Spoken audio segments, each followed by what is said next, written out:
तो UP board परीक्षा 2025 में सरकार ने मॉडल पेपर जारी कर दिया है और आपको बता दें इस मॉडल पेपर से बोर्ड परीक्षा 2025 में कई क्वेश्चन आएंगे, कई क्वेश्चन फंसेंगे। तो जीव विज्ञान कक्षा 12 का मॉडल पेपर लेकर के आए हैं। चलिए एक एक करके सभी क्वेश्चन को समझाते हैं। देखिए 3 घंटा 15 मिनट का समय रहता है, जिसमें 15 मिनट पेपर पढ़ने के लिए होते हैं और 3 घंटा पेपर को हल करने के लिए होता है। कुल पूर्णांक 70 का है और 30 नंबर का प्रैक्टिकल होता है। इस तरह से 100 का हो जाएगा। देखिए पहला क्वेश्चन विकल्पी होता है, जिसमें 4 प्रश्न होते हैं, का, खा, गा, घा, और ये चारों प्रश्न एक एक नंबर के होते हैं। जिसमें से पहला है, निम्नलिखित में से कौन सा भाग पुष्प के नर जनन अंग का प्रतिनिधित्व करता है? इनमें से कौन सा भाग पुष्प के नर जनन अंग का प्रतिनिधित्व करता है? देखिए कोई भी पुष्प जो होता है, जैसे ये पुष्प मैंने बना लिया है, तो इस पुष्प में मान लेते हैं कि ये पुमंग हैं सभी और ये जायांग है, यानी कि एंड्रोसियम और गायनेशियम है। जो एंड्रोसियम होते हैं वही क्या होते हैं? पुष्प के नर जनन अंग होते हैं, और जो जायांग होता है ये पुष्प का मादा जनन अंग होता है। तो देखिए पुष्प के नर जनन अंग का प्रतिनिधित्व करता है पूछा गया है, तो इसमें पुमंग हो जाएगा। जबकि जो जायांग है ये मादा जनन अंग का प्रतिनिधित्व करेगा, पुमंग नर का करेगा। फिर अगला है, मनुष्य में संतान का लिंग निर्धारण होता है। संतान का लिंग निर्धारण मां के लिंग गुणसूत्र से, अंडाणु के माप से, शुक्राणु के माप से, पिता के लिंग गुणसूत्र से। तो मनुष्य में संतान का लिंग निर्धारण पिता के लिंग गुणसूत्र से होता है। फिर अगला है, जेनेटिक इंजीनियरिंग का उपयोग होता है। जेनेटिक इंजीनियरिंग यानी कि जीनी इंजीनियरिंग चिकित्सा में, कृषि में, इन दोनों में किसी में नहीं, तो इन दोनों में जेनेटिक इंजीनियरिंग का उपयोग होता है, चाहे वो चिकित्सा के क्षेत्र में हो, चाहे वो कृषि के क्षेत्र में हो, दोनों में होता है। फिर चौथा प्रश्न है, फिर चौथा विकल्पी है, निम्नलिखित में से किसे भारत में जैव विविधता का तप्त स्थल समझा जाता है? तो देखिए इसमें जो पश्चिमी घाट है इसे ही भारत में जैव विविधता का तप्त स्थल समझा जाता है। और आपको बता दें इसी तरह से पूर्वी हिमालयन हॉट स्पॉट होता है। हॉट स्पॉट तप्त स्थल कहो चाहे हॉट स्पॉट कहो अंग्रेजी में, तो पूर्वी हिमालयन हॉट स्पॉट भी भारत में है। फिर अगला है अति लघु उत्तरीय प्रश्न। फिर दूसरा क्वेश्चन होता है अति लघु उत्तरीय प्रश्नों का, या कह लीजिए कि निश्चित उत्तरीय प्रश्नों का। तो इसमें कुल 5 प्रश्न होते हैं, का, खा, गा, घा, अंगा। का है, क्लाइनफेल्टर एवं टर्नर सिंड्रोम में गुणसूत्रों की संख्या लिखिए। देखिए जो क्लाइनफेल्टर सिंड्रोम है इसमें जो ऑटोसोम होते हैं वो 44 और जो लिंग गुणसूत्र होते हैं ये XXY हो जाते हैं। देखिए XY जो होता है ये लिंग गुणसूत्र पुरुष का है, X एक और बढ़ गया, इस तरह से कुल 47 गुणसूत्र हो जाते हैं। तो क्लाइनफेल्टर सिंड्रोम में 47 गुणसूत्र हो जाएंगे। अगर टर्नर सिंड्रोम की बात की जाए तो देखिए इसमें एक लिंग गुणसूत्र का विलोपन हो जाता है। ऐसी स्त्रियां होती हैं जिनमें एक लिंग गुणसूत्र गायब हो जाता है। देखिए स्त्री जो होती है उसमें XX गुणसूत्र पाए जाते हैं, एक खत्म हो गया तो यहां मैंने 0 लिख दिया हुआ है। तो सामान्य कोशिका में 46 गुणसूत्र होते हैं, एक कम पड़ गया तो 45 हो जाएंगे। तो क्लाइनफेल्टर में 47 हो जाएंगे, टर्नर सिंड्रोम में 45 गुणसूत्र होते हैं। फिर अगला है नर जर्म कोशिकाएं किस विभाजन द्वारा शुक्राणुओं का निर्माण करती हैं? जो नर जर्म कोशिकाएं होती हैं कौन से विभाजन के द्वारा शुक्राणु बनाती हैं? तो देखिए जो नर जर्म कोशिकाएं होती हैं ये अर्धसूत्री विभाजन द्वारा, अर्धसूत्री विभाजन के द्वारा शुक्राणुओं का निर्माण करती हैं, अर्धसूत्री विभाजन के द्वारा। फिर अगला है पराग कण मात्र कोशिका में गुणसूत्रों की संख्या क्या होगी? देखिए जो पराग कण होते हैं ये परागकण मेल गैमीट से होते हैं, जबकि यहां कहा गया है कि परागकण मात्र कोशिका में। तो परागकण मात्र कोशिका की बात की गई है तो गुणसूत्रों की संख्या कैसी होगी? द्विगुणित होगी। गुणसूत्रों की संख्या द्विगुणित होती है। तो परागकण मात्र कोशिका में गुणसूत्रों की संख्या द्विगुणित होगी। और ये जो मात्र कोशिकाएं होती हैं परागकण की, ये अर्धसूत्री विभाजन के द्वारा 4 परागकणों का निर्माण करती हैं। यह 4 परागकण बनाती हैं। फिर अगला है, उस एंजाइम का नाम लिखिए जो डीएनए अणु को खंडों में तोड़ देता है। ऐसे एंजाइम का नाम बताना है जो डीएनए अणु को खंडों में तोड़ देता है। तो विदलन एंजाइम होते हैं। और विदलन एंजाइम में कौन से एंजाइम होंगे? तो आप उदाहरण बता दीजिए। प्रतिबंधन एंडोन्यूक्लियेज एंजाइम, प्रतिबंधन एंडोन्यूक्लियेज एंजाइम बता सकते हैं, या फिर रेस्ट्रिक्शन एंडोन्यूक्लियेज एंजाइम, या फिर इसे ही आणविक कैंची कहा जाता है। और इस पर हमारे चैनल में फुल वीडियो अपलोडेड है, आप लोग चाहें तो जाकर के देख सकते हैं। बहुत ही आसान तरीके से मैंने समझाया हुआ है। फिर अगला है, समिष्टि में परिकल्पित पिरामिड किस प्रकार के होते हैं? जो समिष्टि होती है, जो पॉपुलेशन होती है, उसमें परिकल्पित पिरामिड किस प्रकार के होते हैं कहा गया है। हाँ, देख लेते हैं इसका आंसर समिष्टि वाले का। जो पादप प्रजातियां होती हैं, तो पादप प्रजातियों की संख्या अधिक होती है।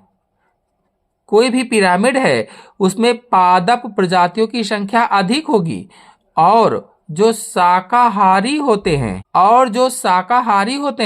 शाकाहारी जीवों की संख्या कम होती है। पादप प्रजातियों की संख्या अधिक और शाकाहारी जीवों की संख्या कम होती है। तीसरा क्वेश्चन है, लघुत्तरी प्रश्न शुरू हो जाते हैं यहां से। ये 2-2 नंबर के होंगे।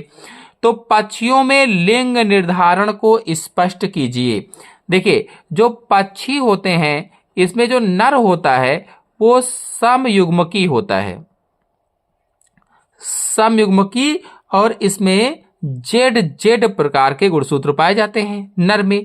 और जो मादा होता है, मादा विषम युग्मकी होता है, विषम युग्मकी होता है, जिसमें WZ प्रकार के गुणसूत्र पाए जाते हैं।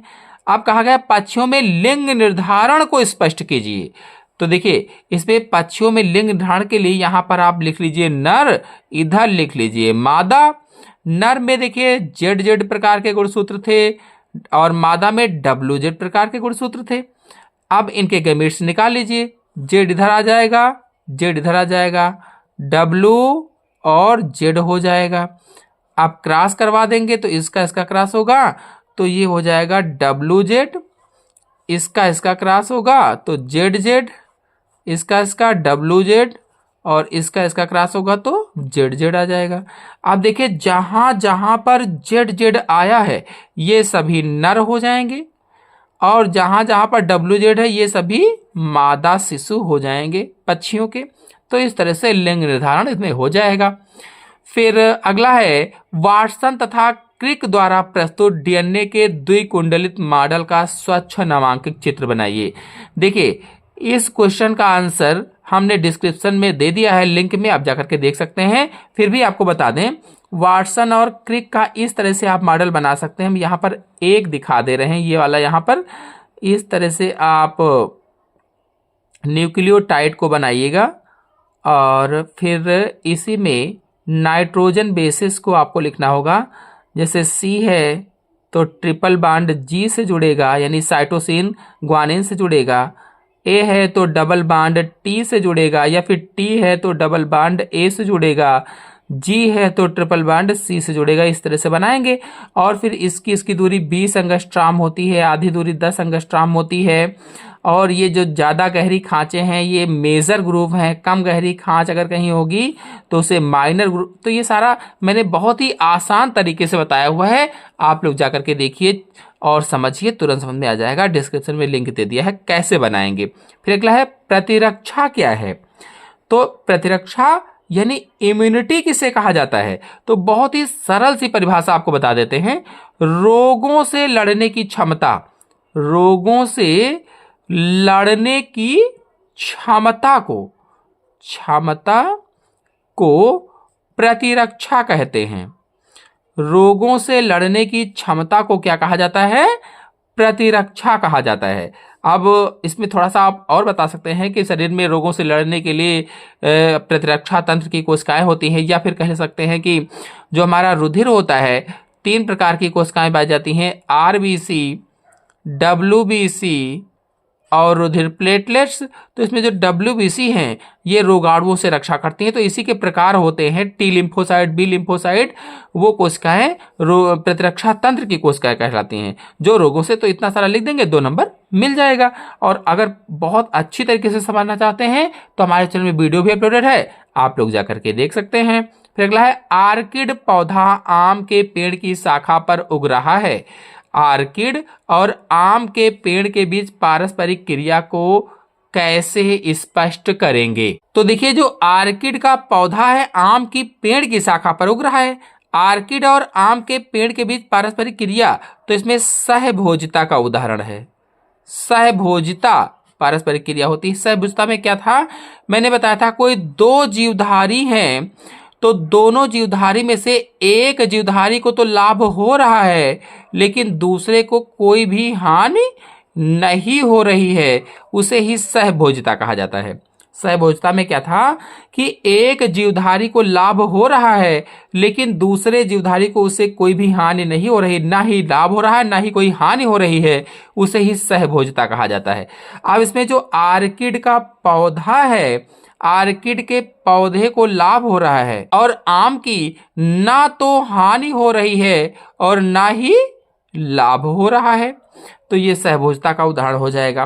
फिर अगला है, एक स्थलीय पारितंत्र में अपघटन चक्र का आरेखीय निरूपण कीजिए। स्थलीय पारितंत्र में अपघटन का आरेखीय निरूपण करना है तो आप ऐसे बता सकते हो कि हरे पादप हैं, जैसे हरे पादप हैं और हरे पादप को जैसे टिड्डा खाता है और टिड्डे को जैसे मेढक खाता है, मेढक को जैसे सांप खा लेता है।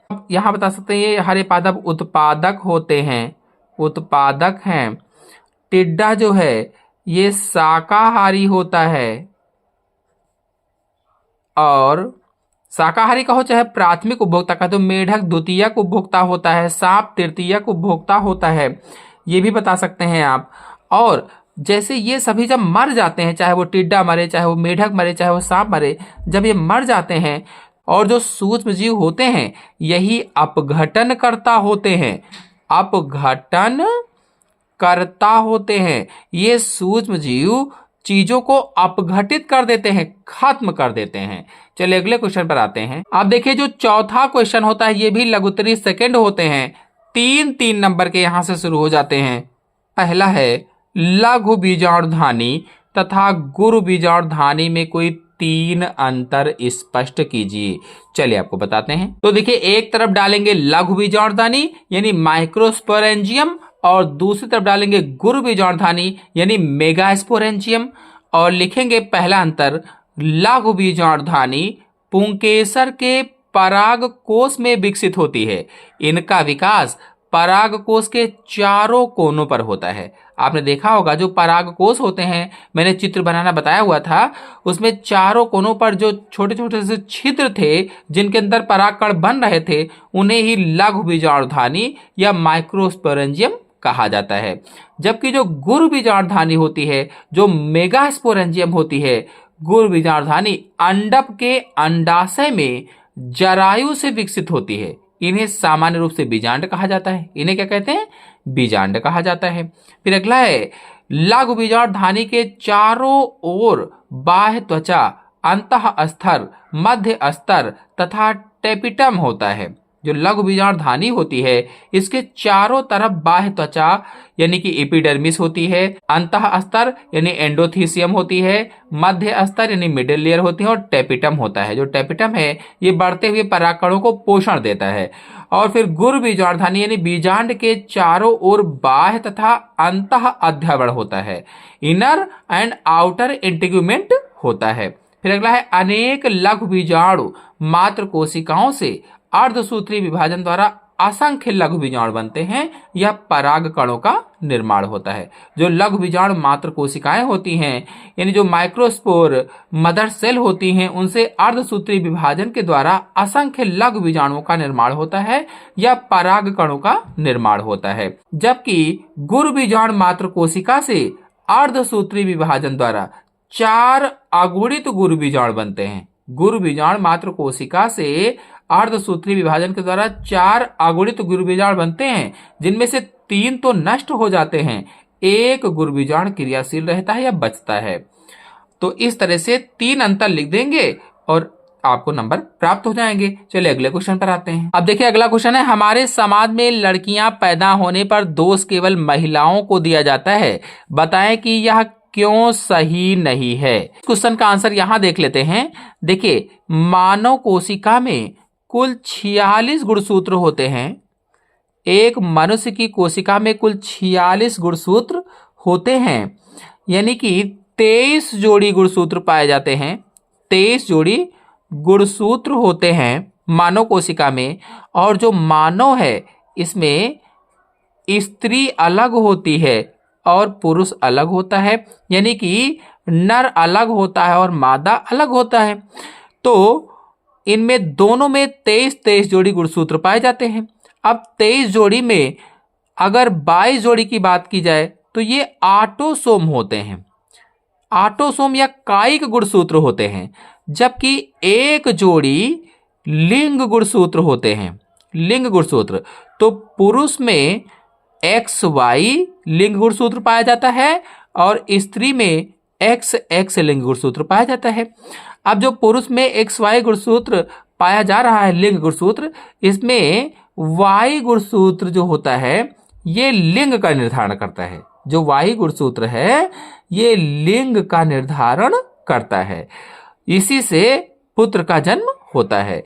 तो जब पुरुष में Y गुणसूत्र है इसी से लिंग का निर्धारण होता है, जबकि जो स्त्रियां होती हैं इनमें केवल संतान जन्म के लिए गुणसूत्र पाए जाते हैं। प्रश्न में कहा गया कि हमारे समाज में लड़कियां पैदा होने पर दोष केवल महिलाओं को दिया जाता है, बताएं कि यह क्यों सही नहीं। तो इसीलिए सही नहीं है क्योंकि इनमें तो वो लिंग गुणसूत्र है ही नहीं जो लड़का पैदा करता है, जबकि ये लिंग गुणसूत्र पुरुष में पाया जाता है, इसलिए ये सही नहीं है।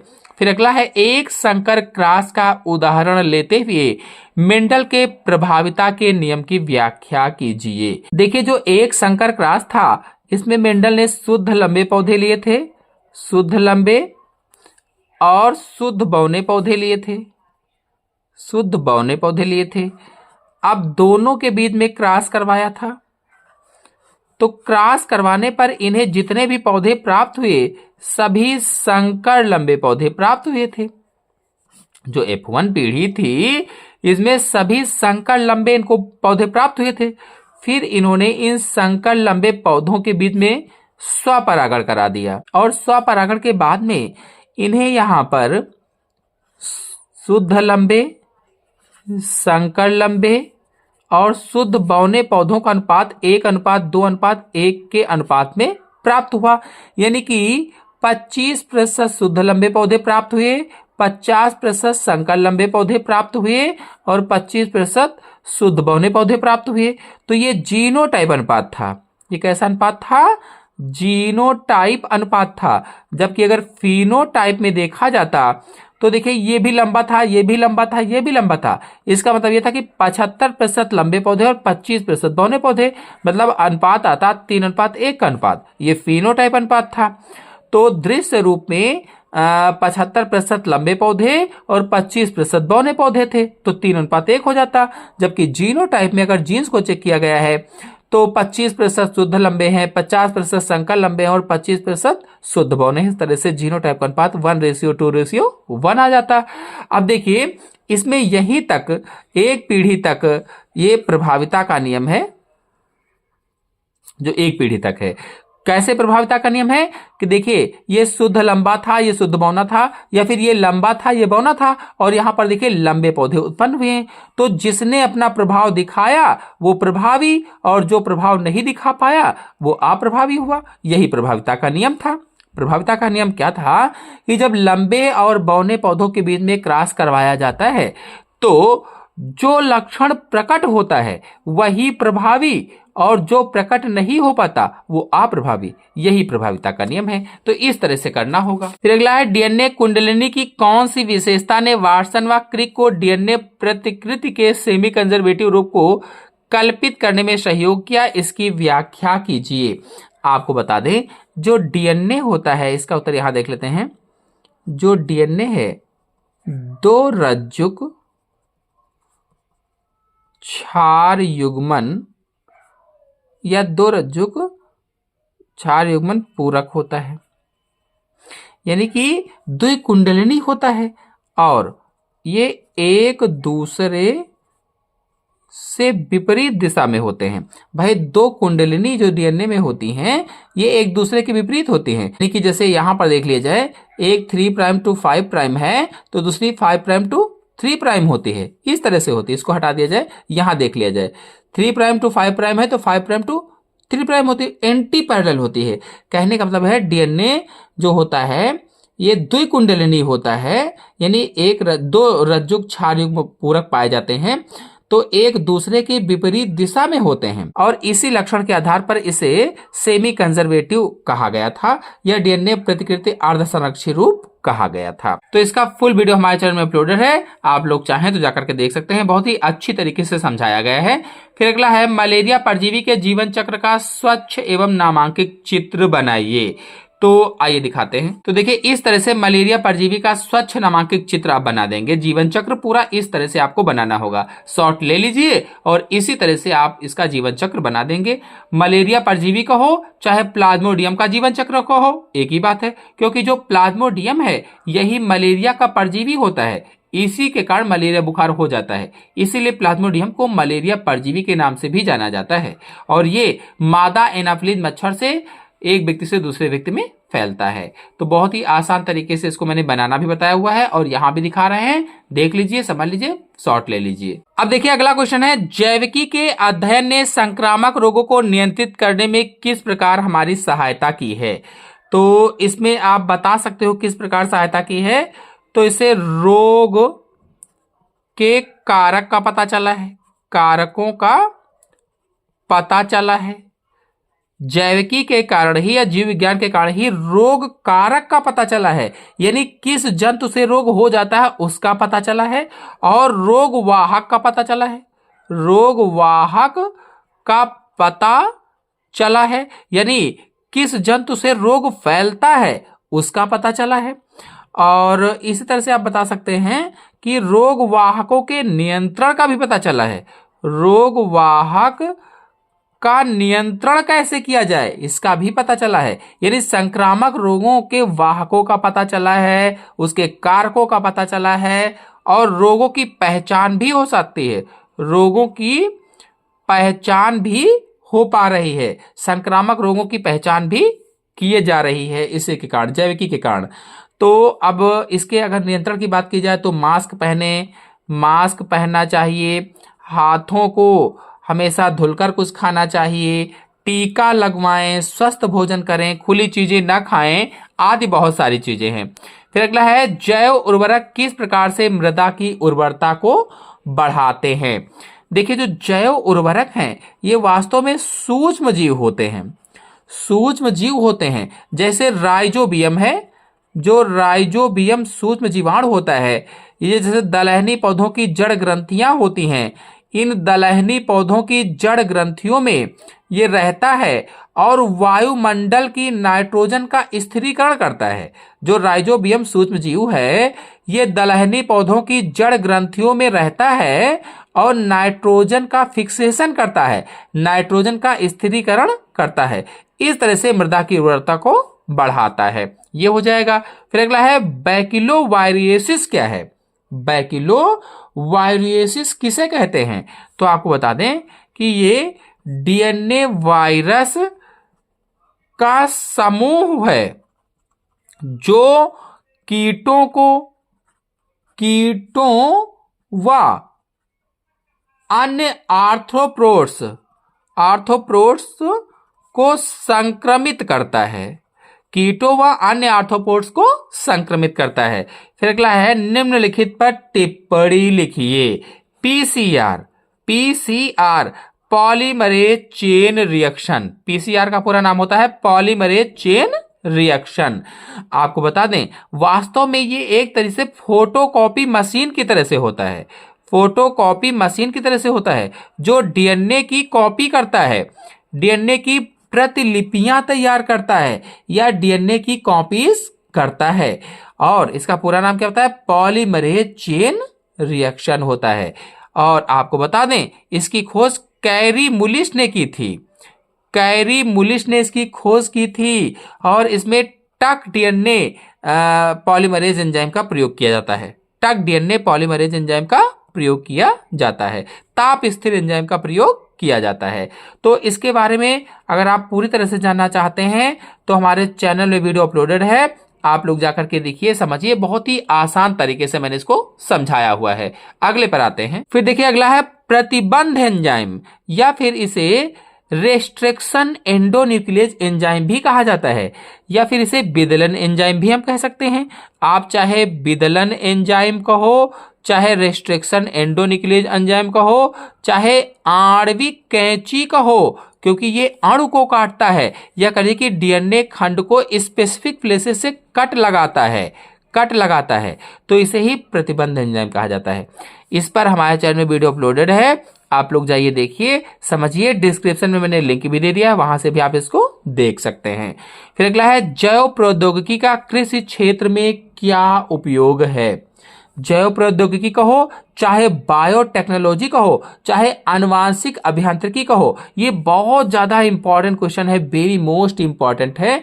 और आपको बता दें कि इसके कारण ही जो पादप हैं, पादपों में उत्पादन क्षमता बढ़ी है, रोग प्रतिरोधक क्षमता का विकास हुआ है और ऊसर भूमि के प्रति प्रतिरोधकता बढ़ी है, कोहरा, गर्मी, सूखा आदि के प्रति प्रतिरोधकता बढ़ी है और बहुत सारे कृषि क्षेत्र में इसके उपयोग हैं। फिर अगला है पारजीवी जंतु से आप क्या समझते हैं, कोई एक उदाहरण दीजिए।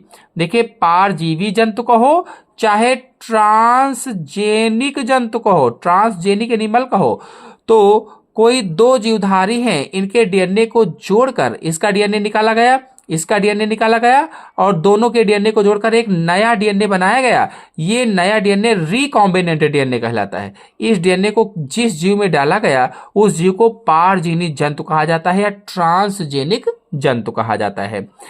तो कोई एक उदाहरण देना है तो कोई भी आप एक उदाहरण बता सकते हैं। जैसे गाय है तो अधिक दूध देती है, ऐसे ही भेड़ है, ऐसे ही मूषक है, और भी कई सारे होते हैं। तो हमारे चैनल में फुल वीडियो अपलोडेड है और बहुत ही इंपॉर्टेंट क्वेश्चन है, परीक्षा में पूछा जा सकता है, आप लोग जाकर के देख सकते हैं।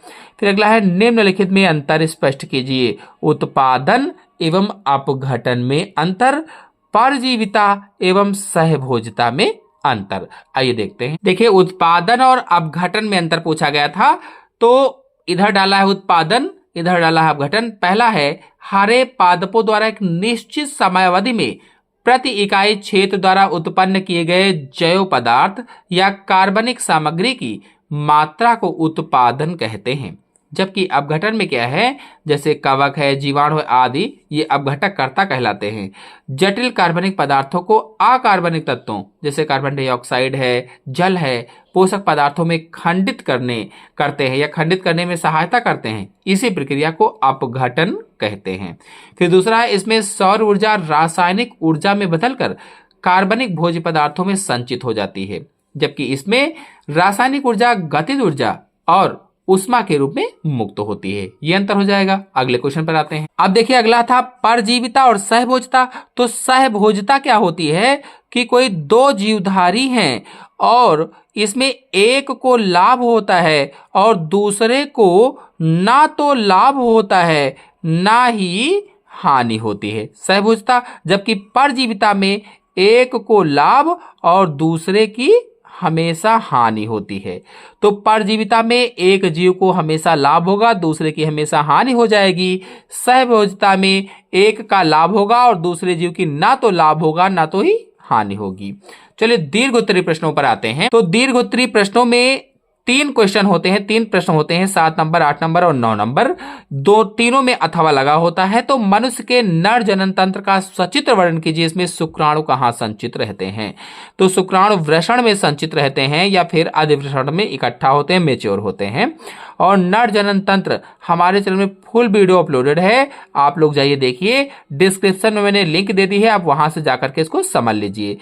अथवा ये अगर नहीं करते हैं तो पुष्पी पादपों में लघु बीजाणु जनन का सचित्र वर्णन कीजिए। वेरी मोस्ट इंपॉर्टेंट है दोनों क्वेश्चन और इनमें से परीक्षा में जरूर आएगा। फिर अगला है अनुवांशिक कूट क्या है, इसकी मुख्य विशेषताएं। ये जितने भी क्वेश्चन हैं इन सब के लिंक मैंने डिस्क्रिप्शन में दे दिया है, आप लोग जाकर के वहां से देख लीजिए, समझ लीजिए, क्योंकि यहाँ पर बहुत ज्यादा हो जाता बड़ा वीडियो, इसलिए मैंने यहाँ पर नहीं बताया है। इनको जाइए डिस्क्रिप्शन की लिंक से देखिए, बहुत ही आसान भाषा में मैंने इनको समझाया हुआ है। अगर ये नहीं आप करते हैं अनुवांशिक कूट वाला, तो जैव विकास किसे कहते हैं? भूवैज्ञानिक कालों में होकर पादपों के विकास का सचित्र वर्णन कीजिए। बहुत ही ज्यादा इंपॉर्टेंट है क्वेश्चन सभी ये। फिर अगला है पादपों की जाति विविधता जंतुओं की अपेक्षा बहुत कम है, क्या कारण है कि जंतुओं में अधिक विविधता मिलती है? तो वास्तव में ये जैव विविधता चैप्टर से लिया गया है और बहुत ही इंपॉर्टेंट है, पढ़ाया हुआ है। डिस्क्रिप्शन में लिंक है, वहां से जाकर के देख सकते हैं। अथवा किसी भौगोलिक क्षेत्र में जाति क्षति के मुख्य कारण बताना है। तो जितने भी यहाँ पर लॉन्ग क्वेश्चन दिए गए हैं ये वेरी वेरी मोस्ट इंपॉर्टेंट हैं और इनमें से एक दो जरूर फंस जाएंगे बोर्ड एग्जाम में। तो सभी लॉन्ग क्वेश्चन तैयार कर लीजिए अच्छे से। आशा है आपको वीडियो पसंद आया होगा। पसंद आया हो तो लाइक कीजिए, अपने सभी दोस्तों में शेयर कीजिए। चैनल पहली बार आए हैं तो चैनल को सब्सक्राइब भी कर लीजिए। धन्यवाद।